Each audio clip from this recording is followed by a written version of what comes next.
Bem-vindos ao Sim ou Não. Este é o programa de debate do Amanhã.pt e esta semana discutimos a situação atual do sindicalismo em Portugal. E a pergunta, ou o ponto de partida para o debate é, apesar dos protestos e das negociações acesas, por exemplo, nos últimos meses, os sindicatos perderam força em Portugal nos últimos anos? Outra forma de colocar a questão, os movimentos sindicais, na sua estrutura tradicional, eles estão desfasados da nova realidade das empresas e precisam de se reinventar? Na economia do futuro, os sindicatos tenderão a desaparecer? Para debater este tema, comigo estão João César das Neves, economista e professor da Universidade Católica Portuguesa, e Hermânio Carlos, ex-secretário-geral da CGTP-IN, antigo eletricista no setor dos transportes. Bem-vindos a ambos, muito obrigado pela vossa disponibilidade de agenda, sei que têm vários compromissos. Vamos fazer o nosso debate em cerca de 25 minutos, depois, naturalmente, após uma intervenção inicial de 1 minuto e meio, partimos para o debate. Professor César das Neves, comece por si, qual é a sua visão? Bem, eu diria que o sindicalismo não só é uma instituição essencial numa economia e numa sociedade equilibrada, justa e livre, mas penso que vai aumentar a sua influência e a sua importância nos próximos tempos, porque o mercado de trabalho está a transformar-se de uma forma espantosa, estão a levantar-se novos problemas que vão necessitar também da participação dos sindicatos e do trabalho organizado. Portanto, se há alguma coisa, eu diria que daqui a 20 anos, daqui a 15 anos, vai haver mais influência, não menos, dos sindicatos. É preciso dizer também que em Portugal, infelizmente, como aliás no resto do mercado de trabalho, não é só uma questão sindical, é uma questão em geral da lei do trabalho e do funcionamento dos mercados, nós temos uma situação disfuncional, que se vê por sermos um país completamente aberrante na Europa em vários aspectos, desde a precariedade até aos salários e a produtividade tão baixas, e que também tem nos sindicatos um problema. Então nós temos um grave problema sindical em Portugal. Os sindicatos em Portugal estão desfasados desta questão. Os problemas de que eu falei não são um assunto que debatem os sindicatos tratam de outros assuntos, estão ao colo do Estado, digamos assim. Os principais debates que falou são debates com o setor público, com problemas nos transportes, na saúde, na educação, são tudo problemas públicos, e entretanto na força laboral nós temos graves problemas aos quais a maior parte dos sindicatos portugueses são alheios, não tratam o assunto, desde os problemas dos imigrantes, aos problemas da precariedade, aos problemas dos salários, etc., estão ao lado. Portanto, o problema não é um problema do sindicalismo, é um problema do mercado de trabalho em Portugal, que não parece ter solução, as coisas já são antigas e parecem estar-se a agravar, mas são dois níveis. Portanto, há um nível estrutural, de fundo, que é igual para toda a Europa, e até para o mundo em geral desenvolvido, onde aí os sindicatos vão aumentar o seu peso, vão ter que se reinventar, vão aparecer com novas soluções para os novos problemas de inteligência artificial, de transformação da economia, mas aqui em Portugal temos uma situação que está disfuncional. Eu penso que é a única maneira de descrever. Vamos já perceber melhor alguns desses temas. Hermânio Carlos, qual é a sua visão? A minha visão é que os sindicatos continuam a ter um papel insubstituível no quadro do funcionamento de uma democracia plena. Não há uma sociedade, enfim, com uma visão justa e solidária se porventura não valorizar o papel dos sindicatos e particularmente não valorizar os direitos individuais e coletivos dos trabalhadores.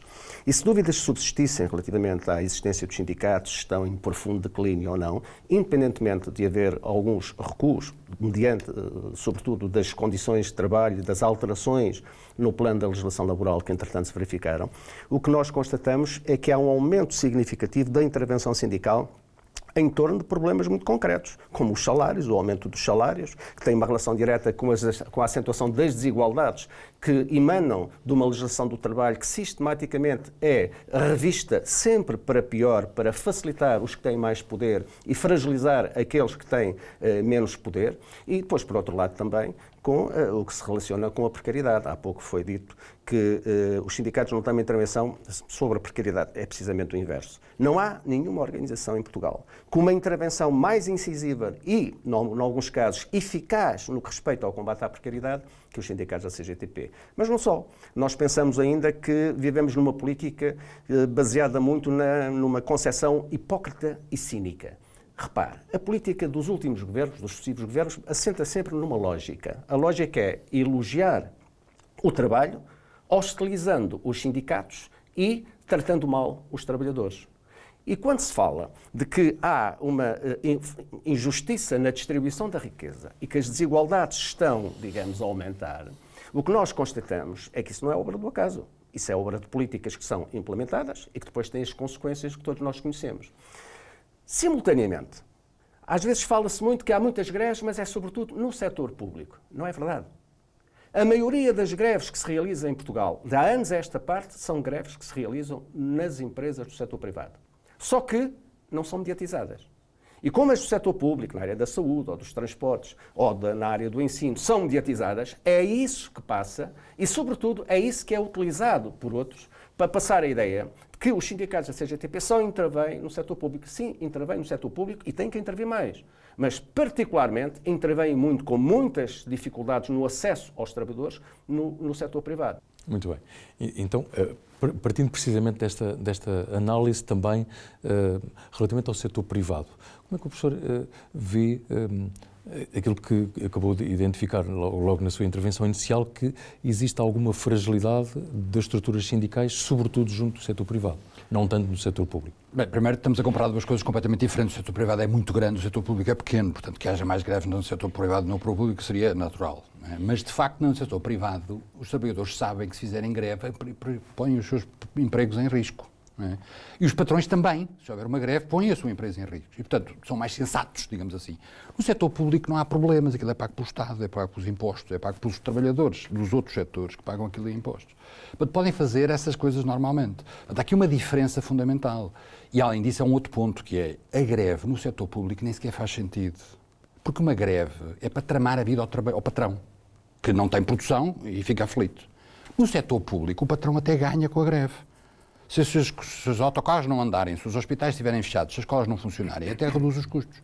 Não tem, as pessoas já pagaram o passe, aquilo é pago por impostos. Portanto, o patrão até ganha. Ou seja, quem é que perde com a greve no setor público? Os pobres, os trabalhadores. E por isso é que eu digo que há aqui uma subversão fundamental. Os sindicatos no setor público estão a defender os privilegiados, que têm benefícios em relação aos outros trabalhadores, e estragarem a vida aos pobres. Portanto, os sindicatos nessa altura inverteram a sua posição. Concorda? Não concordo por várias razões. Desde logo, em primeiro lugar, relativamente às lutas dos trabalhadores do setor público. Quando há uma luta, ela resulta de um diferente entre duas partes. E, portanto, a tendência da direita e do patronato é sempre para passar a mensagem de que a responsabilidade da greve é dos trabalhadores. Mas porquê que os trabalhadores vão para a greve? Os trabalhadores, quando vão para a greve, têm que descontar um dia de salário, 2 ou 3 ou 4.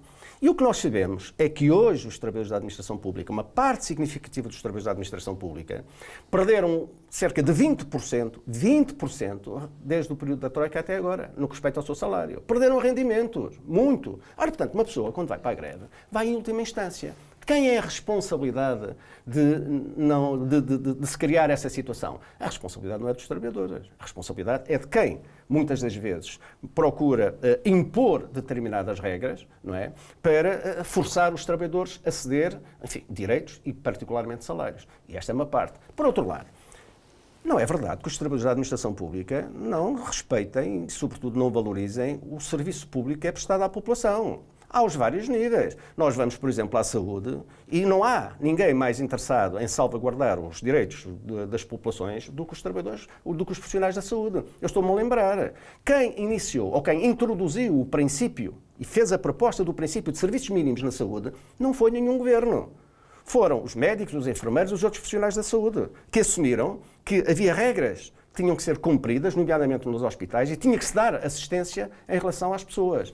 Repare, se porventura isso não fosse feito, e se acontecesse um acidente, ou seja, uma morte, pode ter a certeza que imediatamente se levantava, enfim, aí todo o mundo a responsabilizar os trabalhadores em greve. Ora, não foi isso que aconteceu, porque não é isso que tem acontecido. Terceira questão, no que respeita ao setor privado. No que respeita ao setor privado, o problema é outro. O problema no setor privado é que o que nós verificamos é que se há alguém que defende o seu posto de trabalho mais do que ninguém, são os trabalhadores. Mas quem é o trabalhador que vai para uma greve para levar a empresa à falência? Quem é? Digam-me, apresentem-me. Não há nenhum. Estão lá para defender os seus direitos, mas com uma grande coragem.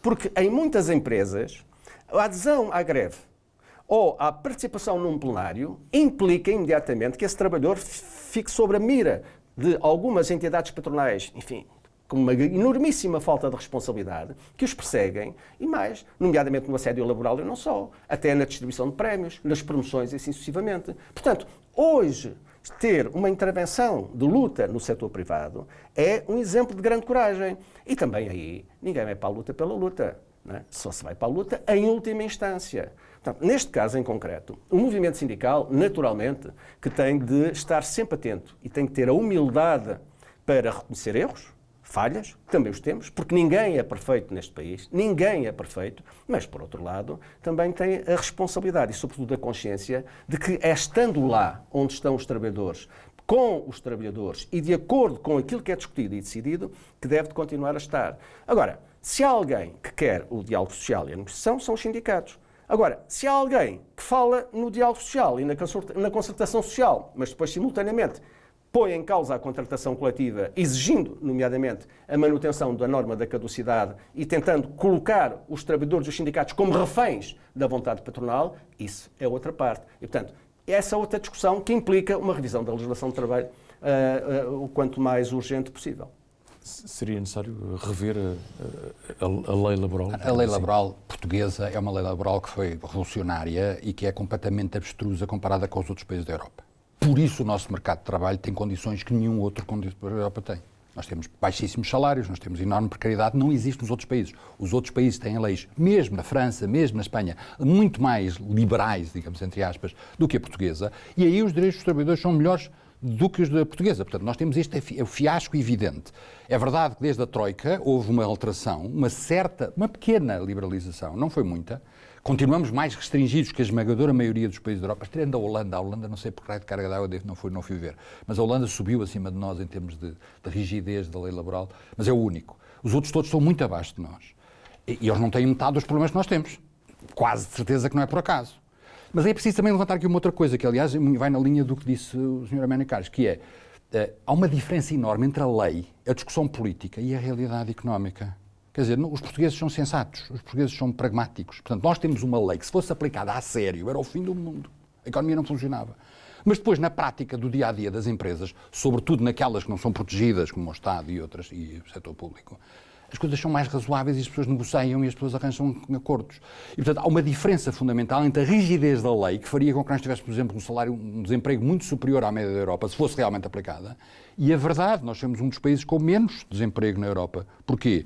Porque o nosso setor, o nosso mercado de trabalho não é o mais rígido da Europa. A lei é a mais rígida da Europa, mas o mercado não é. Porque as pessoas fazem ao lado, temos contratos a prazo, temos recibos verdes, temos negociações, a empresa desaparece e nasce no dia seguinte com um nome diferente. E, portanto, estas improvisações portuguesas acabam por criar uma situação que é pior para os trabalhadores, é pior para a economia, é pior para os patrões, mas é a única maneira razoável de funcionar com uma lei que, se de facto fosse aplicada, não funcionava. Acabou de dizer-me uma coisa que é complicada. Quer dizer, o problema está na lei, sem dúvida nenhuma. Está na lei porque ela se flexibilizou de tal maneira que dá para tudo e mais alguma coisa. Quer dizer, e quando fala que nós temos elevados índices de precariedade, é verdade, nomeadamente nos jovens, porque é a lei que permite e incentiva.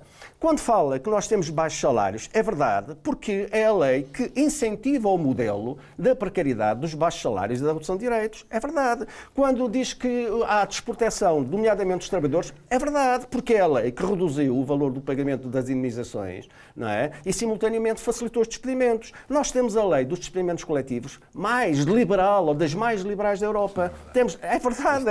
É verdade, por muito que lhe custe ouvir, é verdade. A OCDE faz um indicador de rigidez. Vá ver a OCDE. Os estudos estão feitos, não somos. É verdade, é mentira, é falso. É uma falsidade. Há um estudo científico da OCDE que compara para todos os países da OCDE, e uma enorme quantidade de outros não países da OCDE, a rigidez dos despedimentos. Sim. Vá lá ver. Portugal não está no fundo, pelo contrário, está no topo. Pois, claro. Portanto, não é verdade. Por isso é que em Portugal é tão fácil despedir. E por isso é que se alterou os critérios do despedimento, não é? Que hoje, por várias razões, se pode despedir com justa causa. Essa é que é a questão de fundo. Neste caso em concreto, o problema que está aqui, o problema de fundo é outro.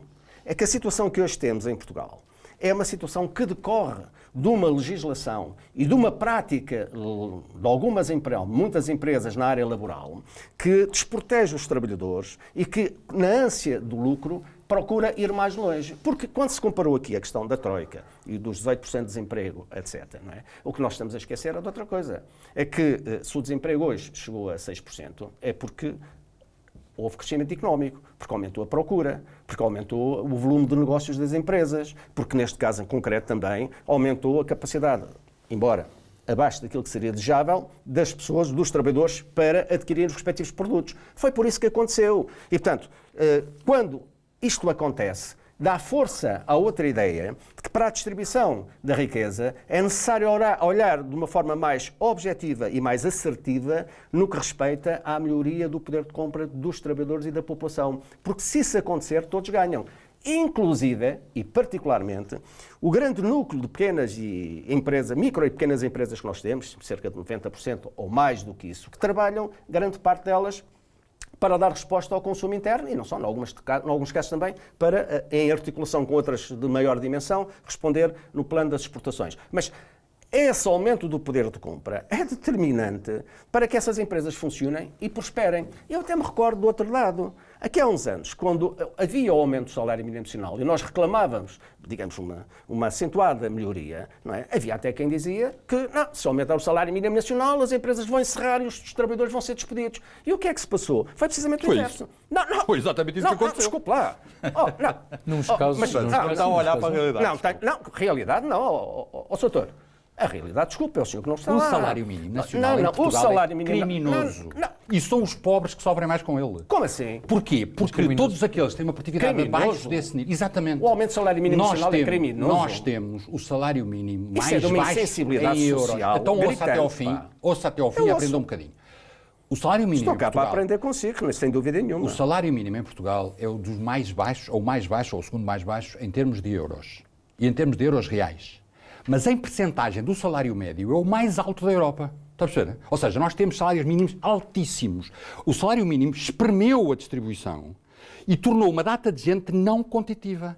Houve uma enorme quantidade de empresas que desapareceram. Não contam nas estatísticas porque desapareceram precisamente. Está a perceber? E, portanto, o que aconteceu em Portugal foi que os mais pobres sofreram com o salário mínimo. Porque o salário mínimo ninguém paga. Ou seja, o Estado não paga salário mínimo. Quem disse? Está acima do salário mínimo. Quanto? Nenhum funcionário que tenha sindicato, é que está acima do salário mínimo? Nenhuma das pessoas que estão dos sindicatos até recebe o salário mínimo não tem dinheiro para pagar as cotas. Portanto, o que nós estamos a falar são uma data de gente que não tem nada a ver sobre o salário mínimo e que toma decisões sobre um cantinho do setor, que agora já é gigantesco, porque o salário mínimo subiu, e que não está a olhar para lá. Os estudos foram feitos, não por mim, mas, por exemplo, pela Universidade do Minho, e mostraram que quando sobe o salário mínimo, quem perde são os mais fracos, ou seja, os mais idosos, os jovens, os deficientes, ou seja, os que não têm produtividade. Isto não é discutido por ninguém quando se fala do salário mínimo. Porque o salário mínimo é uma coisa simples para subir, e evidentemente qual é o impacto disso? É tentar subir os outros. Mas não é possível subir os outros. Porquê? Porque o que é preciso em Portugal é aumentar os salários. E para isso é preciso o quê? Investimento. É a única maneira de aumentar os salários. Aumentar os salários, aumenta o investimento, aumentar a produtividade aumenta os salários. Isso é um assunto que ninguém fala, porque isso é o grande capital. Não serve para nada. Pelo contrário, a economia está extraordinariamente descapitalizada, o crescimento é medíocre já há 20 e tal anos, não é? E os salários são dos mais baixos da Europa. E estamos assim há décadas. E estamos a insistir na mesma receita. O seu discurso foi exatamente o discurso que nós tivemos na nossa conversa há 10 anos. Como o seu discurso foi quando era secretário-geral da CGTP, igual, o mesmo discurso. Coerente. O problema de Portugal é exatamente igual. É exatamente igual e não resolvemos o problema. Só que há aqui uma dúvida. Só que há aqui uma diferença. Sabe qual é? A diferença é esta. Em primeiro lugar, o salário mínimo nacional é um elemento estruturante para dar dignidade às pessoas que trabalham. Verdade, estamos de acordo. Esta é uma questão de fundo. Estamos de acordo. Porque esta é que é uma questão de fundo. Segundo lugar, devia de estar num valor superior àquele que está. Terceiro lugar, porquê? Porque tem que olhar para as realidades da economia. Não é em termos abstratos e então vamos olhar para a realidade. É olhar para a produtividade real dos trabalhadores e dizer o que é que acontece quando nós subimos o salário mínimo. Então vamos olhar para as realidades da economia. Até hoje, houve algum problema? As próprias confederações patronais hoje assumem, sim, tranquilamente, que o problema das suas empresas não está no aumento do salário mínimo nacional. São elas que assumem isso. Posso explicar isto. O problema do salário mínimo nacional é sofrido pelos que não contam em Portugal. Posso concluir? Os imigrantes, aqueles a quem os sindicatos não ligam, aqueles que realmente são problemas sindicais. Porque em Portugal os sindicatos estão a olhar para os poderosos, pelos influentes. Sabe o que é que está a dizer? A maior parte deles no setor público. Para os poderosos e influentes.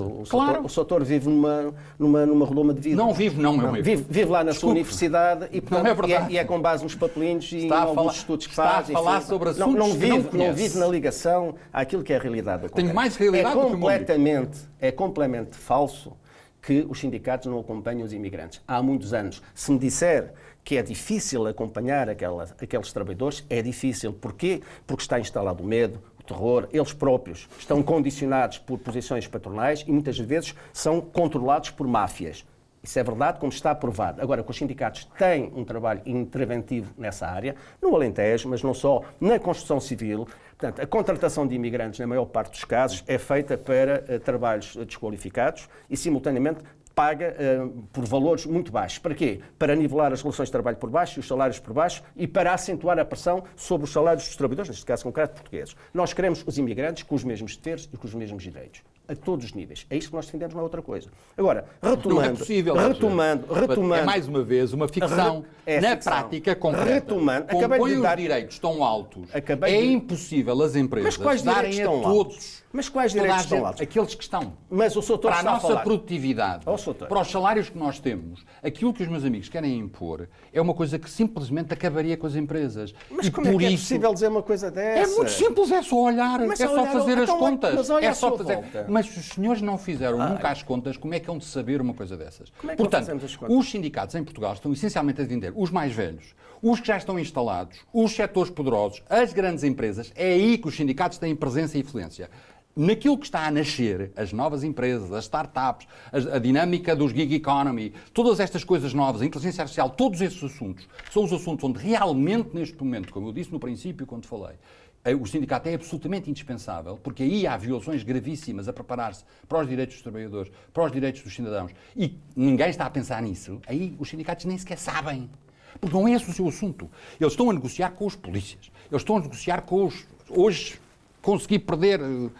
Já foi há uns dias, perdi o autocarro, não havia autocarros. Houve uma greve. Uma greve porquê? Mais uma vez, quem se tramou foram os pobres e eu, que não sou pobre, mas os pobres que lá estavam, que estavam a protestar, para beneficiar a empresa Carris, que poupou imenso dinheiro. Já tinha recebido os passes. Ficou rica. Portanto, mais uma vez, é uma subversão desta lógica. Há maneira dos trabalhadores da Carris prejudicarem a empresa. A sério. Não é esta. A greve não é uma maneira de prejudicar a empresa, é uma maneira de beneficiar a empresa. Portanto, o patrão fica todo contente. O Estado fica todo contente. Agora, há outras maneiras, por exemplo, se oferecerem passos à borla às pessoas, aí a empresa se põe sobe, e aí a negociação começa a ser dura. Mas para isso os sindicatos começavam a priorizar o risco. E era isso que era o trabalho sindical antigamente. O Marx disse que a história repete-se primeiro como tragédia, depois como farsa. Os sindicatos tiveram uma tragédia em Portugal em décadas passadas. E agora estamos a assistir a uma farsa. Olha, de facto, aquilo que os sindicatos estão a falar não tem a ver com a realidade dos trabalhadores e, em particular, com os verdadeiros trabalhadores. Quando em Portugal se fala de direitos dos trabalhadores, o que nós realmente estamos a falar é direito de alguns trabalhadores. Deixe-me só dizer isto e vou repetir, e depois dou-lhe a palavra toda. Em Portugal fala-se de direitos de trabalhadores, estamos a falar de direitos de alguns trabalhadores, daqueles que têm os sindicatos poderosos atrás. Para os outros trabalhadores, não há direitos. Estão pior do que teriam se nós tivéssemos uma lei mais razoável, com menos direitos para os primeiros e um bocadinho mais direitos para os segundos. E a luta é entre eles. Quer dizer, não me venha dizer que a culpa são dos patrões, porque a luta é essencialmente daqueles que têm os direitos todos e aqueles que não têm direitos nenhuns. É porque uns têm a mais que os outros têm a menos. Imagino que discordo. Por esta afirmação, concluímos que os trabalhadores é que têm a culpa e os patrões são os bonzinhos da vida. É precisamente isso. Retomando a questão dos salários. O salário mínimo nacional tem aumentado e pode e deve aumentar mais. Provou-se que não tem problemas de fundo para as empresas nem para os trabalhadores. Terceiro lugar, o que se está a constatar neste momento é que o bloqueio da negociação da contratação patronal por causa da norma da caducidade, permite às entidades patronais, digamos, condicionar e muitas das vezes impedir essa negociação. E não é por acaso que nos últimos anos o que nós temos assistido é que cerca de apenas 30% dos trabalhadores, em média por ano, vêem renovada a sua contratação coletiva, o que quer dizer, pela via da negociação, vêem aumentados os seus salários em termos do setor privado e em termos do setor público. Esta que é a realidade, não é outra. Portanto, o problema, mais uma vez, está na lei. Está na lei e nas práticas de algumas empresas. Por último, no que concerne ainda àquilo que é fundamental fazer. O que concerne é isto, mesmo em relação aos novos desafios que o movimento sindical tem, inteligência artificial, etc. Sim, Mas é só o movimento sindical que tem esse desafio? Eu creio que são todos. Sim, todos, olha, a começar aqui na comunicação social, passando pelas universidades, passando pelos locais de trabalho, pelas empresas e pelos trabalhadores. Estamos todos a tentar aprender e a tentar chegar lá para responder, porque é um problema, mais a mais, sobretudo do controle. Não é que eu seja contra a inteligência artificial. Sou a favor. Agora, quem é que a controla? Com que fins? Com que meios? Com que objetivos? E esta é a questão de fundo. E aí não são só os sindicatos, somos todos que temos de trabalhar e aprender. E por fim, eu creio que a questão de fundo que se coloca aqui é procurar colocar o trabalho digno no centro das atenções do desenvolvimento das sociedades. Porque nós podemos estar a crescer economicamente e estamos. Mas repare, ainda estamos a crescer economicamente, mas isso não quer dizer que depois a riqueza seja distribuída de forma equitativa. Pelo contrário. Ainda agora, falou há pouco da OCDE, saiu agora um estudo da OCDE onde diz que, ao contrário da esmagadora maioria dos países depois do Covid-19, o que se verificou foi, nos outros, um aumento da parte do rendimento das populações e um abaixamento dos lucros. Aqui em Portugal foi precisamente o inverso. Portanto, aumento dos lucros e um abaixamento dos rendimentos. Então, para onde é que vamos? Cá está. Os sindicatos existem para isso, mas isso também implica que, da parte das universidades, da parte da ciência, haja uma outra sensibilidade para discutir com os seus alunos a importância dos sindicatos no papel e o papel que têm na efetivação da democracia. E o que se sente muitas das vezes é que se procura identificar os sindicatos com o tempo, da pedra lascada e, acima de tudo, com os sindicatos como os inimigos dos patrões. Não são inimigos dos patrões. São amigos da justiça social. E é por isso que estamos disponíveis para sempre nos locais de trabalho e em diálogo, em negociação com as entidades patronais, se encontrar soluções, sejam do setor público, sejam do setor privado. Muito bem. Estamos aqui em plena derrapagem da ditadura do tempo. Agradeço muito a vossa disponibilidade e obviamente, a vossa total liberdade de pensamento que ficou absolutamente visível aqui neste debate. Há aqui questões que já não houve tempo, do tema da taxa de sindicalização, o envelhecimento, digamos assim, das estruturas laborais e como é que se atrai, de facto, os mais jovens, o próprio papel dos movimentos inorgânicos, mas, quem sabe, se aceitarem um rapto para um segundo debate noutro momento, ficaria muito grande. Com gosto. Muito obrigado. É tudo. Já sabe que pode ver este debate no site amanhã.sapo.pt, também na Euronews. Aliás, fica disponível no canal YouTube em português. Pode ouvir o podcast e, como sempre, ler no jornal Portugal Amanhã, que sai com o sol. Conto consigo na próxima semana.